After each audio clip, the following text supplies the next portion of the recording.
ભાઈ ભવનસિંહ મોરીએ ધનરાજભાઈ માટે એટલું પાંતીએ તેલ નાખીને વાત કરી છે કે લગભગ એમનું વ્યક્તિત્વ જાહેર જીવનનું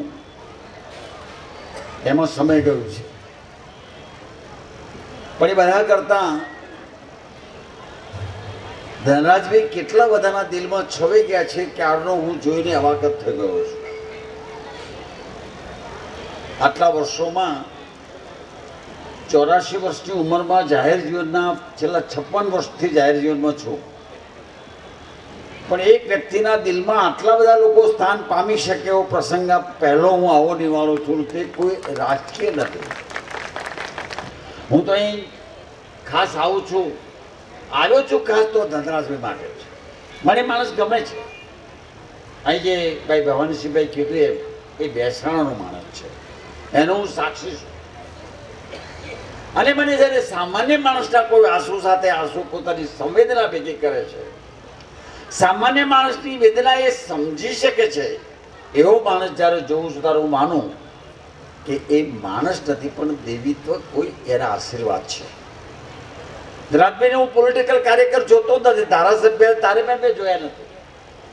મારો પહેલો પરિચય એમનો ભૂકંપ વખતનો, અને ભૂકંપ વખતે એના ઘરે છે એના સોફા ઉપર મેં મેલા કપડાવાળા માણસોને બેઠેલા જોયા. એના રસોડામાં ગાયત્રીબેન દોડે ને પાણી લાવે, ગાયત્રીબેન દોડે ને એ ગામડેથી આવેલા લોકો માટે છાશ લાવે કે ચા લાવે.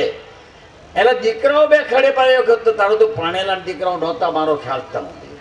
અને હું બરોબર અવલોકન આખા કુટુંબનું કરતો હતો, કારણ જાહેર જીવનનો આટલા વર્ષોથી બધા અનુભવ ખરા. અને ત્યારે મેં જોયું કે એનો સોફા છે એ પેલા ગરીબ માણસો બેસતા હતા, એટલે મેલો થતો નહોતો. ઉજળા લોકો આવે એના માટે સોફો હતો એવું નહીં, જે કોઈ આવે બેસી શકે. અને મને બરોબર યાદ છે કે એકવાર એક અડધી રાતે કુટુંબ ગયેલું અને મારા ઉપર ફોન આવ્યો કે આ વિસ્તારનો આ બા છે, કુટુંબનું શું કરું? ભેગું જાગો છો? બોલી કે હા. જે માણસ બીજા માટે જાગે છે, બીજા માટે દોડે છે, મારી મન પારકાને પોતાના કરે છે. મારી મને યશોદા છે. કૃષ્ણ પારકા હતા, યશોદા જાણતા હતા, છતાં એને પોતાના કર્યા. ધનરાજ ખેલા, તમે રાજકીય કાર્યકર પણ નથી, મારે પણ તમે સમાજ સેવક પણ નથી, પણ મારે પણ તમે રચનાત્મક કાર્યકર તો છો જ. અને રચનાત્મક કાર્યકર થવું એટલે તો ભાઈ સોનાની જેમ તપવું પડે.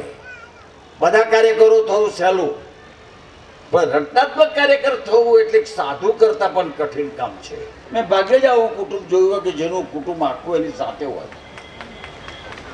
અને ધનરાજભાઈ પછી ખેડૂત હોય, એ મજૂર હોય, એ વિધવા હોય કે અનાથ હોય.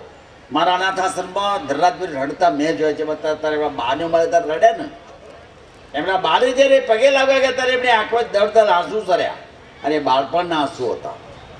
મારા અનાથ આશ્રમના બાળકોનું જ્યારે મને સન્માન ગુણતર મને યાદ છે બરોબર, ધનરાજભાઈને મેં રડતા જોયેલા છે. એ બીજાની વેદના સમજે છે. ધનરાજભાઈમાં બાદ બાકીનું ગણિત મેં કદી જોયું નથી. એને ન ગમતા માણસ વિશે મોડું બોલતા પણ મેં સાંભળ્યા નથી. અને એટલે જ હું ધનરાજભાઈને કહું છું કે તમે લોકોના માણસ છો, અને લોકો તમારા છે એટલા માટે. નહીંતર તમે આટલી બધી વિશાળ સંખ્યામાં યુવાનો પણ કેટલા બધા આમાં છે. હું તો ક્યાંનો બેઠો બેઠો એ જોયા કરું છું.